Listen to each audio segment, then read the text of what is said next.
The Lady of Shallott by Tennyson.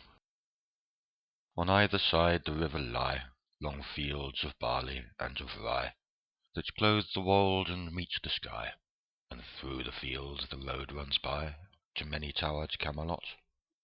And up and down the people go, gazing where the lilies blow, round an island there below, the island of Shallott. Willows whiten, aspens quiver, little breezes dusk and shiver, through the wave that runs forever, by the island in the river, flowing down to Camelot.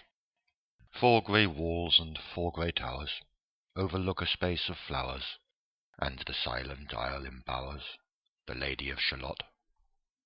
By the margin, willow-veiled, slides the heavy barges trailed by slow horses, and unhailed the shallop flitteth silken-sailed, skimming down to Camelot.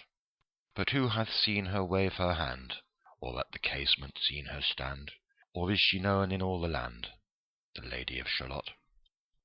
Only reapers reaping early, in among the bearded barley, hear a song that echoes cheerly, from the river winding clearly, down to towered Camelot. And by the moon the reaper weary, piling sheaves in uplands airy, listening whispers, "'Tis the fairy Lady of Shallott." There she weaves by night and day a magic web with colours gay. She has heard a whisper say, "A curse is on her if she stay to look down to Camelot." She knows not what the curse may be, and so she weaveth steadily, and little other care hath she, the Lady of Shallott. And moving through a mirror clear, that hangs before her all the year, shadows of the world appear. There she sees the highway near, winding down to Camelot. There the river eddy whirls, and there the surly village churls, and the red cloaks of market girls pass onward from Shallott. Sometimes a troop of damsels glad, an abbot on an ambling pad, sometimes a curly shepherd lad, or long-haired page in crimson clad, goes by to towered Camelot. And sometimes through the mirror blue the knights come riding 2 and 2. She hath no loyal knight and true, the Lady of Shallott. But in her web she still delights to weave the mirror's magic sights, for often through the silent nights a funeral with plumes and lights and music went to Camelot. Or when the moon was overhead, came 2 young lovers lately wed. I am half sick of shadows, said the Lady of Shallott. A bow shot from her bower eaves, he rode between the barley sheaves. The sun came dazzling through the leaves, and flamed upon the brazen greaves of bold Sir Lancelot. A red-cross knight for ever kneeled to a lady in his shield, that sparkled on the yellow field, beside remote Shallott. The gemmy bridle glittered free, like to some branch of stars we see, hung in the golden galaxy. The bridle bells ring merrily, as he rode down to Camelot, and from his blazoned baldric slung a mighty silver bugle hung, and as he rode his armour rung beside remote Shallott. All in the blue unclouded weather, thick jewelled shone the saddle leather. The helmet and the helmet's feather burns like one burning flame together, as he rode down to Camelot. As often through the purple night, below the starry clusters bright, some bearded meteor burning bright moves over still Shallott.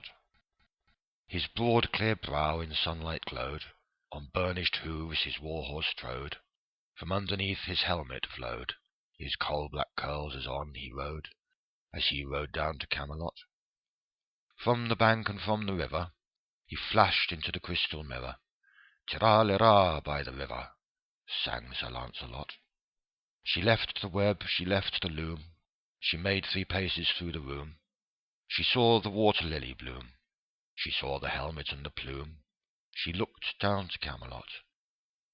Out through the web and floated wide, the mirror cracked from side to side. "The curse is come upon me," cried the Lady of Shallott. In the stormy east wind straining, the pale yellow woods were waning, the broad stream in his banks complaining, heavily the low sky raining over towered Camelot. Down she came and found a boat, beneath a willow left afloat, and round about the prow she wrote, the Lady of Shalott. And down the river's dim expanse, like some bold seer in a trance, seeing all his own mischance, with a glassy countenance, did she look to Camelot. And at the closing of the day, she loosed the chain and down she lay. The broad stream bore her far away, the Lady of Shalott. Lying, robed in snowy white, that loosely flew to left and right, the leaves upon her falling light, through the noises of the night, she floated down to Camelot. And as the boat head wound along, the willowy hills and fields among, they heard her singing her last song, the Lady of Shalott.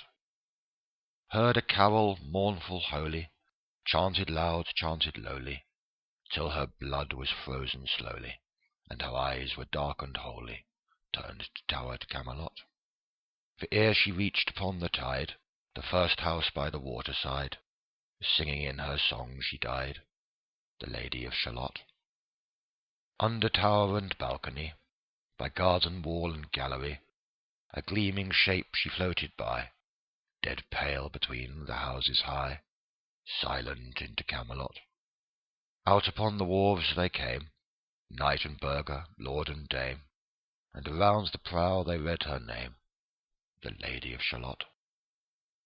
Who is this, and what is here? And in the lighted palace near died the sound of royal cheer, and they crossed themselves for fear, all the knights at Camelot. But Lancelot mused a little space. He said, she has a lovely face, God in his mercy lend her grace, the Lady of Shalott.